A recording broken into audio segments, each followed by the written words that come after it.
Hello' everyone, মই নিকৈ আপোনালোক সকলোকে মোৰ অন্য এটি ভিডিঅ'লৈ স্বাগতম জনাইছোঁ। আশা কৰোঁ আপোনালোক সকলোৰে ভালে।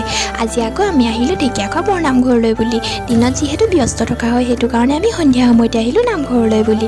আৰু আহি পাই কিনে আমি ইয়াত চাকি বন্তি জ্বলাই ল'লোঁ। আৰু ইয়াত দেখিছেনে ভিতৰত নাম লৈ থকা হৈছে।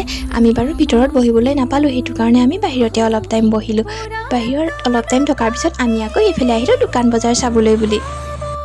আপোনালোকে বাৰু আগতে কোনে কোনে গম পাইছিল ঢেকীয়াখোৱা বৰনামঘৰৰ পালনাম 4 প্ৰসংগীয়া বুলি? মানে ভাদ মাহত ঢেকীয়াখোৱা বৰনামঘৰৰ দিনটোত 4বাৰ নাম লোৱা হয়।